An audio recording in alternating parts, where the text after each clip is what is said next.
Thank you so much आप लोगों को कि इतनी देर किसी को बैठ के सुनना सबसे बड़ी बात ये होती है, क्योंकि जब वहाँ पे हम बैठ के किसी को सुनते हैं तो उतना पेशेंस रखना पड़ता है, ये मुझे लगता है। और एक्चुअली मैं 26 साल की हूँ। 2011 में चलती ट्रेन से मुझे कुछ बदमाशों ने, मैं वॉलीबॉल चैंपियन भी रह चुकी हूँ, 2011 में चलती ट्रेन से मुझे बदमाशों ने एक गोल्ड चेन पहनी थी, चलती ट्रेन से मुझे उठा के बाहर फेंक दिया था। लखनऊ से दिल्ली आ रही थी मैं। कंपार्टमेंट में बहुत सारे, जनरल कंपार्टमेंट था, बहुत सारे लोग थे, किसी ने मना नहीं किया। एक प्लेयर का जो स्पिरिट होता है वो अपने आप, जब कोई छीनने की कोशिश करता कुछ भी, वो देता नहीं है, तो मेरे में भी था। मैंने मना किया और उन्होंने मुझे चलती ट्रेन से, वो 4-5 थे, उन्होंने बाहर फेंका। दुर्भाग्य ये था कि उसी समय दूसरी ट्रैक से ट्रेन आई और मैं उस ट्रेन में टकराई, फिर नीचे गिरी, दोनों ट्रेनें निकल गईं।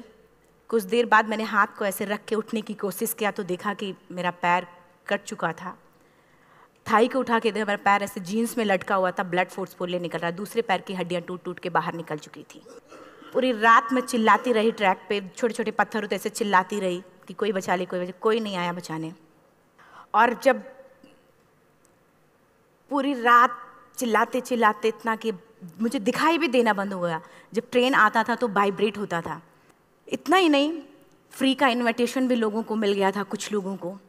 ट्रैक पे आपने ट्रेन की ट्रैक पे छोटे छोटे चूहे देखे होंगे, मेरे कटे हुए पैर पे आग के मेरे पैर कुतर रहे थे। मैं ब्रेन कॉन्शियस मेरा पूरा काम कर रहा था मेरे, लेकिन बॉडी में कोई भी मूवमेंट नहीं था। पूरे पल में वही चीज़ें सोच कि कैसे मैं अपने आप को कैसे बचा पाऊँ। लेकिन करीब पूरी रात ऐसे बीता। सुबह गांव वालों ने मुझे बरेली डिस्ट्रिक्ट हॉस्पिटल यूपी में है, वहाँ पे हुआ था ये। सुबह गांव वालों ने मुझे उठाया, डिस्ट्रिक्ट हॉस्पिटल ले जाके रखा, तो फार्मासिस्ट, डॉक्टर, सीएम, जितने लोग थे आपस में बातें कर रहे हैं, अरे हमारे पास तो एनेस्थीसिया नहीं है, ब्लड नहीं है, इसका इलाज शुरू करें तो हम कैसे करें।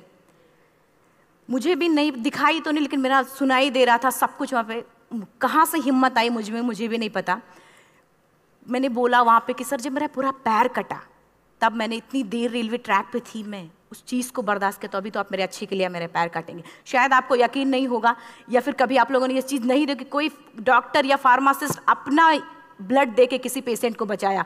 मेरी इस बात को सुनने के बाद वहाँ के डॉक्टर और फार्मासिस्ट दोनों ने 1-1 यूनिट ब्लड दिया और मेरे पैर को बिना एनेस्थीसिया अलग कर दिया गया। आज भी मैं उस दर्द को महसूस करती हूँ, जब भी मैं जब बोलती हूँ तब मैं वो चीज़ें महसूस करती हूँ। उसके बाद जब बात मीडिया में आई, लोगों को पता चला कि रिमा नेशनल प्लेयर है, KGMC king George medical college Lucknow में एडमिट करा, लखनऊ से फिर sport minister, AIIMS trauma centre Delhi. तब तक सब ठीक ठाक चल रहा था, प्लेयर होने की वजह से अच्छा ट्रीटमेंट मिलना शुरू हुआ। करीब 4 महीने मैं एम्स में रही। एम्स में रहने के बाद जब मैं थोड़ा ठीक हुई, करीब 25 दिन बाद जब ठीक हुई, न्यूज़पेपर में गोल गोल लिख के आ रहे कि अरुणिमा के पास टिकट नहीं था, अरुणिमा ट्रेन से कूद गई। उसका खंडन किया घर वालों ने, फिर बोला कि अरुणिमा सुसाइड करने गई थी।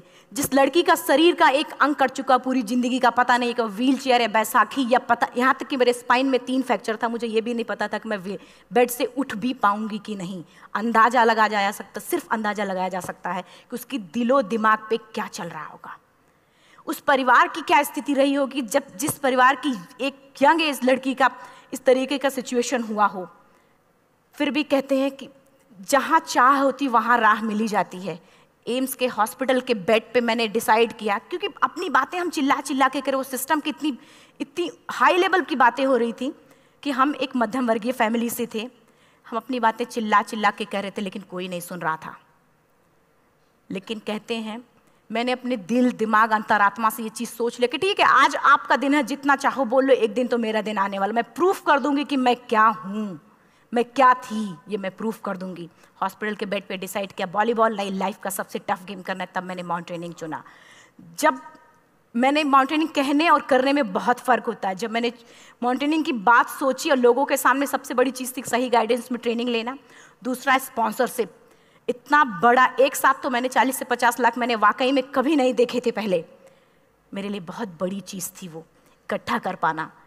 जब मैंने लोगों के सामने रखा कि मैं माउंटेनिंग करना चाहती हूँ, एवरेस्ट के लिए मुझे ट्राई करना है, हर किसी ने मुझे बोला कि क्या है, पागल हो चुकी हो क्या, तुम्हारा दिमाग खराब हो चुका, तुम कभी नहीं कर सकती माउंटेनिंग। एक पैर आर्टिफिशियल है, दूसरे में रॉड है, और तुम्हारा दिमाग खराब है, स्पाइन में भी फ्रैक्चर है, तुम पागल होगे, चुपचाप कोई नौकरी करो, जीवन यापन करो। क्योंकि लोगों का सबसे बड़ा प्रॉब्लम ये होता, लोग फिजिकल देखते, पैरों को मेरी अंतरात्मा में क्या चल रहा था वो तो किसी को पता ही नहीं था। मुझे लगता है कि आज यहाँ पे मैं भी सुबह से देख रही हूँ, इतने अच्छी अच्छी चीज़ें मैंने सीखी यहाँ पे, बहुत बड़े बड़े स्पीकर को शायद आप लोगों ने भी सुना। आज मैं भी आपको यहाँ पे कि चाहे जितना मोटिवेट करूँ, चाहे जितना चीज़ें मैं बताऊँ, लेकिन मुझे लगता है सबसे बड़ा मोटिवेटर कौन होता, आप खुद। जिस दिन किसी भी लक्ष्य के प्रति आपकी अंतरात्मा जाग गई, आपको कोई नहीं रोक सकता उस लक्ष्य को पाने में। ये मैं किताब से बातें नहीं बोल रही हूँ, ये मैं एक एक पल मैंने मैं कोई भी किताब की बातें नहीं, एक एक पल आज जो मेरा 26 साल का एक्सपीरियंस है वो मैं बता रही हूँ सिर्फ आपको। उसके बाद किसी तरीके से मैनेज किया मैंने। भाई साहब, मेरा परिवार मेरा बैकबोन था।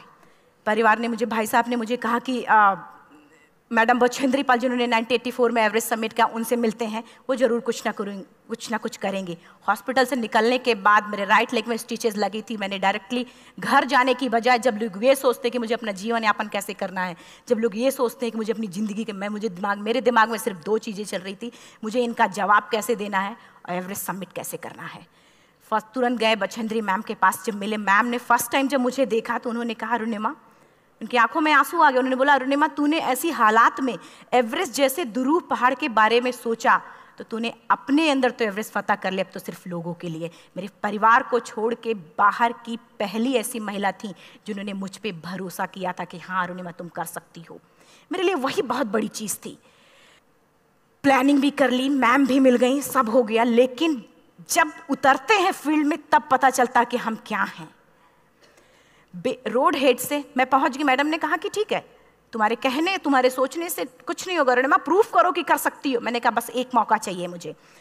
वाकई में जब मैं माउंटेन में पहुंची, रोड हेड से बेस कैंप लोगों को 2 मिनट लगता था, मुझे 3-3 घंटे लगते थे, क्योंकि मेरे राइट लेग की हड्डियां भी नहीं जुड़ी थी। लेफ्ट मेरा आर्टिफिशियल लग चुका था, लेकिन स्टंप एकदम रेड, उसका मतलब घाव एकदम नए थे। मैं अगर पैर रखती थी तो मेरे पैर से जोर से अगर दबा देती तो पैर से मेरे ब्लड आने लगता था। सारे लोग नॉर्मल थे वहाँ पे। हर कोई ये बोलता कि एक पीक के लिए जाते थे तो हर कोई मुझे ये बोलता कि अरुणिमा, तुम धीरे धीरे आओ। मेरे दिमाग में हर बार यही बात चलती थी कि क्या है, मैंने एवरेस्ट का प्लान किया, मैं इनके बराबर भी नहीं चल पा रही हूँ। खुद से संकल्प लिया कि कोई बात नहीं, एक दिन ऐसा आएगा कि मैं इनसे पहले जाऊँगी। और आपको शायद यकीन ना हो, आने वाले 8 महीने बाद पूरा का पूरा वेट उठा के बेस कैंप से साथ निकलते और टॉप पे पहले पहुंचते।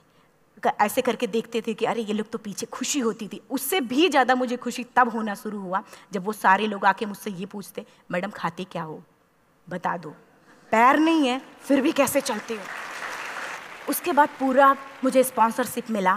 मैं जब एवरेस्ट के लिए गई, मेरे लिए सबसे बड़ा, एवरेस्ट की जर्नी में मेरे सबसे बड़ा चैलेंज यही था कि दूसरे को समझा पाना। मैं नहीं समझा पाती कि भाई मैं कर सकती हूँ। जब मैं एवरेस्ट के लिए, शेरपा को जब ये बात पता चला कि मेरा प्रोस्थेटिक लेग है, आर्टिफिशियल लेग है, दूसरे में रॉड, बोला नहीं ले जा सकता, इसकी वजह से तो मेरी भी जान जाएगी। मैडम ने, हमने सबने कन्विंस किया तो किसी तरीके से मन। वाकई में जो टीवी में हम और उसमें फोटोज़ में देखते हैं ब्लू और ग्रीन आइस, हिला देने वाला होता। जितना सुंदर दिखता उतना ही हिला देने वाला होता। जब मैं, हमारे ग्रुप में 6 लोग थे, रॉकी एरिया तक मैं सबसे पहले थी, लेकिन जैसे ही मैं ग्रीन और ब्लू आइस में गई, मेरा आर्टिफिशियल लेग स्लिप कर जाता था। फ्रंट पॉइंटिंग से, जब मैं फ्रंट क्रैम्पोन से फ्रंट पॉइंटिंग मारती थी, लेफ्ट से पेन होता था तब भी करते, लेकिन आर्टिफिशियल जैसे फ्रंट पॉइंटिंग मूव हो जाता, मेरा पैर ही मूव हो जाता था। शेरपा मुझे बोला नहीं हो सकता अरुणिमा, जबरदस्ती मत करो। मैंने कहा कुछ नहीं, ये मेरा पैर है, मैं जानती हूँ कैसे चलेगा। फाइनली 1, 2 बार, 3 बार करने, 4 बार, 5 बार होल हो जाता था। आइस थोड़ा टूट के निकलता था तो मैं वहाँ पैर रख के जाती थी। कैंप 3 तक ठीक था, प्रॉपर एक्लेमेटाइज किया अपने आप। कैंप 3 तक जनरली गए। बात जब कैंप 3 के ऊपर की होती है, साउथ कोल समिट, अच्छे माउंटेनियर, अच्छे दिलेर के हौसले धरे के धरे तब रह जाते हैं जब अपनी आंखों के सामने किसी को मरता देखता है और दिमाग में बात, जब जिसको डिसीजन मेकिंग, और जब दिमाग में बातें जब ये आने लगती हैं कि अरे जिस चीज़ के लिए हम जा रहे हैं उसी चीज़ के लिए आदमी मर रहा है, इसी चीज़ के लोग लिए मर चुके हैं। रात में क्लाइंबिंग, ज़्यादा से ज़्यादा माउंटेनिंग रात में की जाती है क्योंकि वेदर शांत होता है। जब मैं रात में निकली साउथ कोल से, कैंप 4 से, मेरी हेडलाइट जिधर ही हेडलाइट जा रही थी उधर ही डेड बॉडीज़ मुझे नज़र आ रही थी। मेरे रोंगटे खड़े हो रहे थे, मुझे समझ में नहीं आ रहा था कि मैं करूं तो क्या करूं। इतना ही नहीं, मैं जिस रोप में थी उसी रोप में जब मैं आगे जा रही हूं और एक बांग्लादेशी, उनका हाथ हल्का हल्का ऐसे हिल रहा, मुंह से आवाज़ आ रही थी। मैं एक्सप्लेन नहीं कर सकती मुझे कितना डर लग रहा था। बार बार ये बार बार मन में आती, इसका ऑक्सीजन खत्म हुआ है, ये मर चुका है लास्ट सिचुएशन में, और हम कुछ नहीं कर पा रहे हैं, क्या करें। उसके बाद मैंने 10 से 15 मिनट सिर्फ मैं वहाँ खड़ी रही। मैंने सिर्फ इतना बोला कि अगर आप सभी में से सभी ने एवरेस्ट सबमिट कर लिया तब तो ठीक है, अगर नहीं सबमिट किया है मैं सबके लिए एवरेस्ट सबमिट करूँगी और जिंदा वापस जाऊँगी। क्योंकि जैसा हम सोचते हैं हमारी बॉडी उसी तरीके से जनरेट करना शुरू करती है। मैंने डेड बॉडी, क्योंकि जा ही नहीं सकते थे किनारे से, उसी रोप में वो एंकर है, डेड बॉडी को लांगी और लांग के जाना शुरू किया। हिलेरी स्टेप साउथ समिट के करीब जब मैं खुद पहुंची, मेरे शेरपा ने एक जोर से झटका मुझे दिया कि अरुणिमा वापस चलो, तुम्हारा ऑक्सीजन खत्म हो रहा है। हिलेरी स्टेप के बाद एवरेस्ट समिट है, थोड़ा चलने के बाद एवरेस्ट समिट है। अगर कोई आपसे ये बोले, आप अपने टारगेट के इतने करीब हो, अगर कोई आपसे ये बोले कि अरुणिमा वापस चलो, कैसा लगता है? मैंने भी यही बोला, सर क्या बोल रहे हो आप, मैं नहीं जाऊंगी वापस। बोला अरुणिमा जिंदगी रही, दोबारा ट्राई करना और एवरेस्ट समिट हो जाएगा दोबारा तुम्हारा। मैंने कहा नहीं, ये आप जिंदगी में गोल्ड चांस बार बार नहीं आते, लाइफ में कभी कभी आता है, ये आपके ऊपर आता, आप उसको पकड़ के रखते हो या फिर छोड़ देते हो। मैं अपना गोल्ड चांस कभी नहीं, क्योंकि मैं जानती थी मुझे स्पॉन्सरशिप बहुत मुश्किल से मिला, एक बार अगर मैं छोड़ देती दोबारा मुझे कभी नहीं मिलता। मैं बहुत अच्छी तरीके से जानती थी। मेरा फाइनली मुझे बछेंद्री मैम ने भी एक बार बात समझाई थी, मेरी माँ ने मुझे एक बात बताया था कि लाइफ में कभी कभी सिचुएशन ऐसी आती है जब सिर्फ आप अकेले होते हो, डिसीजन सिर्फ आपको लेना होता है। जहाँ पे भी होना, खड़े होकर हल्का सा पीछे मुड़कर देखना और ये सोचना कि आप एक एक कदम चल के यहाँ तक पहुँचे हो, सिर्फ अपना एक कदम आगे बढ़ाना, तुम देखना कुछ देर बाद तुम टॉप पे होगी। मेरे दिमाग में उनकी बातें वीडियो की तरह चल रही थी और सिर्फ एवरेस्ट का टॉप चल रहा था। मैंने शेरपा को पहले कन्विंस करने की कोशिश की कि भाई चल, कुछ नहीं होगा भाई चल। फाइनली जब वो नहीं माना, मैंने एक कदम आगे बढ़ाया, डिसीजन लिया कि नहीं, जाना ही जाना है। आगे बढ़े, करीब 1 से 1.5 घंटे बाद मैं टॉप पे थी। और इतना ही नहीं, आज भी मैं जितनी बार बोलती हूँ उतनी बार मैं महसूस करती हूँ, मेरे रोंगटे खड़े हो जाते हैं, मेरा दोनों हाथ ऊपर करके जोर जोर चिल्लाने का मन कर रहा, कितनी जोर से चिल्लाऊं कि सबको बता दूं कि आज मैं टॉप ऑफ द वर्ल्ड पे हूं। उन लोगों को बता दूं जो लोग ये सोचते हैं, लड़की, दूसरे विकलांग, तीसरे मिडिल क्लास में, जो लोग एक बार हार के फिर दोबारा लड़ना नहीं चाहते, जो लोग हारने के बाद सोचते हैं कि हम दोबारा कुछ कर नहीं सकते, उन लोगों को मैं चिल्ला चिल्ला के टॉप से बताना चाहती थी कि नहीं, आप सब कुछ कर सकते हो। सिर्फ एक सोच की विकलांगता, हैंडीकैप आदमी यहाँ से होता है, यहाँ से नहीं। अगर यहाँ से जो आदमी विकलांग है तो नॉर्मल आदमी भी विकलांग है, जो अगर यहाँ से विकलांग है। चिल्ला चिल्ला के मैं बताना चाहती थी। मैंने शेरपा से कहा कि आप एक फोटो खींच लो, क्योंकि सारे लोग फोटो, अपना नेशनल फ्लैग का जो वैल्यू होती है ना, वो जो हम कहीं बाहर होते हैं तो पता चलता है। मुझे भी बहुत खुशी हो रही थी, फ्लैग को हग किया और बोला फोटो खींचो। बोला पागल हो गई है, तेरा ऑक्सीजन कभी भी खत्म हो जाएगा, नीचे चल। कहा नहीं, फोटो खींच लो। फोटो खींचा उसने। वो तो अगली बार इतना तेज गुस्सा हुआ, मैंने उसको बोला कि भाई वीडियो भी बना ले। 8848 की हाइट पे ऑक्सीजन खत्म हो रहा है, आज हम भी हंस रहे हैं आप लोगों के साथ क्योंकि यहाँ पूरा ऑक्सीजन है। और 8848 की हाइट पे जब मुझे शेरपा, कोई भी शेरपा को बोलेगा भाई वीडियो बना, तो परेशान हो जाएगा, पागल हो चुकी, कि तुम मर जाए, यहाँ मैं जा रहा हूँ नीचे। मैंने कहा नहीं, कुछ नहीं होगा, आप बनाओ वीडियो। किसी तरीके से मैं 4-5 पेयर बैटरी रख के लेके गई कि डिस्पोजल कैमरा, एक अलग कैमरा, कि मतलब एक नहीं काम करेगा तो दूसरा करेगा, प्रॉपर प्लानिंग से। शायद आप लोग भी सोचो कि वाकई में लड़की को इतना बड़ा रिस्क लेने की क्या जरूरत थी, कि जिंदगी कभी भी जा सकती थी इसकी। लेकिन मैंने वो रिस्क लिया क्यों? क्योंकि मैं चाहती थी, कहीं ना कहीं से मेरे भी दिमाग में ये बात आ चुका था कि मैं जिंदा वापस ना जाऊं। मैं चाहती थी कि अगर मैं जिंदा ना जाऊं तो ये वीडियो मेरे इंडिया शेरपा से मैंने यही बात बोली, ये वीडियो अगर मैं जिंदा नहीं जाती हूँ, ये वीडियो मेरे इंडिया पहुँचा देना, मेरे यूथ तक चला जाएगा। क्योंकि मैं चाहती थी कि 11 अप्रैल 2011 को मेरा एक्सीडेंट हुआ, 21 मई 2013 10:55 पे मैं टॉप ऑफ द वर्ल्ड पे थी। ऑलमोस्ट 1 से 2 साल के अंदर कैसे यहाँ से मैंने ये चीज़, मैंने कभी भी कामयाब होने के, मेरी वो जिंदगी बन चुकी थी, मेरा जुनून बन चुका था, मेरा पैशन मेरा जिद बन चुका था। वो मेरा सोते उठते बैठते सिर्फ मुझे एवरेस्ट दिखाई जाए। और मुझे लगता है किसी को भी अगर अपना लक्ष्य पाना है, यहाँ से अगर वो पागलपन जब तक नहीं आएगा तब तक नहीं होगा। वो फाइनली उसने वीडियो बनाया। आप बोल रहे फटाफट रोनिमा नीचे भागो। जब मैं टॉप पे थी तो कुछ लोग और भी थे, लेकिन 10:55 पे मैंने एवरेस्ट समिट, 11 बजे के बाद अगर कोई अटैम्प्ट करने की कोशिश करता है उसको सुसाइड अटैम्प्ट बोलते हैं। जैसे ही मैं नीचे चलना शुरू की, मैंने कहा भाई हाँ चल नीचे चलते हैं। ज़्यादा से ज़्यादा मौतें नीचे आते वक्त होती हैं एवरेस्ट पे। जब मैं नीचे आ रही हूँ, थोड़ा दूर ही मैं नीचे चली थी, मेरा ऑक्सीजन पूरी तरीके से ख़त्म। सिर्फ अंदाज़ा लगाया सकता कि जब ऑक्सीजन ख़त्म हुआ क्या परिस्थिति रही होगी। मैं ऐसे नीचे गिर गई और शेरपा मुझे बोल रहा कि रोनिमा मुझे यकीन नहीं था कि तू एवरेस्ट समिट कर पाएगी, लेकिन फिर भी तूने किया। मैं चाहता हूँ कि रोनिमा जिंदा चल, तू वापस उठ, खड़ी हो। मुझे खड़ा करने की वो कोशिश कर रहा था बार बार, मैं खड़ी नहीं हो पा रही थी, वाकई में दम ही नहीं था। लेकिन फिर भी कहते हैं कि जैसे हमारे नियम होते हैं वैसे ऊपर वाले के भी नियम हैं। उसकी लिस्ट में जब मेरा नाम नहीं है तो वो मुझे नहीं ले जा सकता। अगर दूसरी चीज़, मेरा कॉन्सेप्ट एकदम क्लियर हो चुका था। जब रेलवे ट्रैक पे मैं थी, रेलवे ट्रैक पे 7 घंटे में पड़ी थी, 49 ट्रेन अप डाउन हुई थी, तो मेरा कॉन्सेप्ट एकदम क्लियर हो चुका था। इसका मतलब है कि ऊपर वाले ने अगर मुझे कुछ बचाया है तो कुछ ना कुछ इतिहास रचने के लिए बचाया है। मैंने पॉजिटिव तरीके से सोचा। और उसी समय एक ब्रिटिश क्लाइंबर नीचे से ऊपर आ रहा था और उसके पास 2 ऑक्सीजन, तो उसने एक को वहीं फेंका और दूसरे को लेके नीचे जाना शुरू किया क्योंकि वेदर ख़राब था। मेरा शेरपा मुझे एंकर किया और जाने लगा नीचे, और वो फटाफट उसको लेके आए, मुझे लगाया। उसने बोला रोनिमा तू बहुत लकी है कि तुझे यहाँ पे ऑक्सीजन मिला है, वाकई में ऊपर वाला भी चाहता है कि तू जिंदा रहे। वो मुझे बार बार लकी लकी बोल रहा था। शायद आप लोग में से भी कोई होगा कि जो लक और भाग्य जैसी चीज़ों पे यकीन करता हो, या पता नहीं भी। मैं किसी की भावनाओं को ठेस नहीं पहुंचाना चाहते, लेकिन मैं इन किसी भी चीज़ों पे भरोसा नहीं करती, क्योंकि मेरा मानना है कि लक भी उसी का साथ देता है जिसके अंदर जीतने का जज्बा है।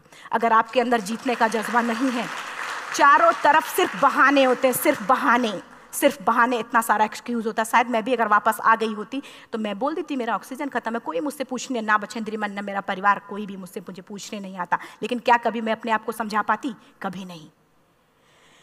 फाइनली जो भी था, लक भाग्य किस्मत में नीचे आ रही थी, बहुत खुश थी। माउंटेन, डेड बॉडीज, मेरा शेरपा, ये लोग थे। मैं किसी से शेयर भी नहीं कर पा रही थी कि अरे मैंने एवरेस्ट समिट किया, किसी से शेयर भी नहीं कर पा रहे थे। फटाफट मैंने नीचे हील मार के, हमारे से हील मार के नीचे आ रहे थे।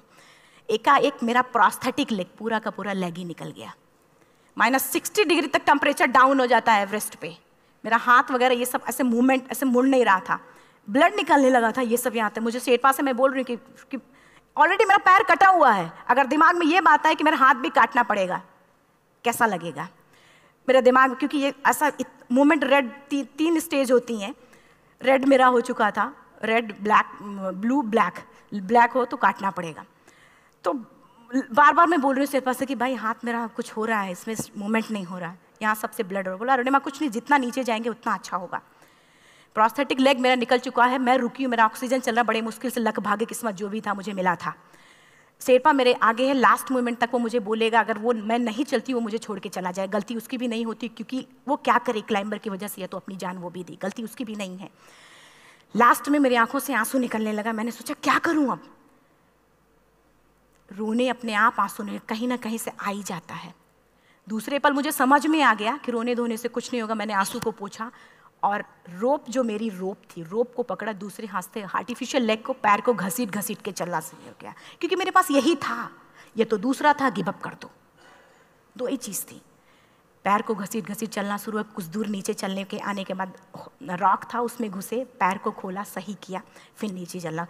Camp 4 to summit to camp 4 3500 feet है, और इसमें टोटल जनरली लोग 16 से 17 घंटे में समिट कर लेते हैं।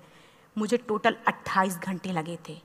हर माउंटेनियर, चाहे बाहर का या फिर इंडिया का, हर किसी ने ये मान लिया था कि अरुणिमा जिंदा वापस नहीं आएंगी। हर किसी ने ये चीज़ मान लिया था। लेकिन मुझे लगता, जब मैं वापस साउथ कोल पहुंची, जब मैं टेंट का जिप खोला, मैंने हर किसी ने कहा कि अरे तू यहाँ है, हम तो सब सोच लिए थे तू चली गई। हर किसी ने ये बोला था। फिर सब खुशी मना रहे थे हम सब। देखिए, ये सब बताने का मेरा सिर्फ एक मकसद था कि सब कुछ हम में है, हम जैसा चाहें वैसा कर सकते हैं। ऑलरेडी टाइम हो चुका है। मैं एक चार लाइन की पंक्ति सिर्फ बोलूँगी। मैं एक्चुअली, मेरा एम है कि मैं वर्ल्ड के जो कॉन्टिनेंट हैं, कॉन्टिनेंट के हाईएस्ट पीक समिट करूं। एशिया का एवरेस्ट हो चुका है, अफ्रीका किलिमंजारो हो चुका है, यूरोप का एल्ब्रूस हो चुका है। 23 नवंबर को मैं जा रही हूँ ऑस्ट्रेलिया हाईएस्ट पीक के लिए। बस आप लोगों की गुड विशेस चाहिए। और 4 लाइन, अभी तो इस बाज की असली उड़ान बाकी है, अभी तो इस बाज की असली उड़ान बाकी है, अभी तो इस परिंदे का इम्तहान बाकी है, अभी अभी मैंने लांघा है समुद्रों को, अभी तो पूरा आसमान बाकी है। Thank you so much. Thank you.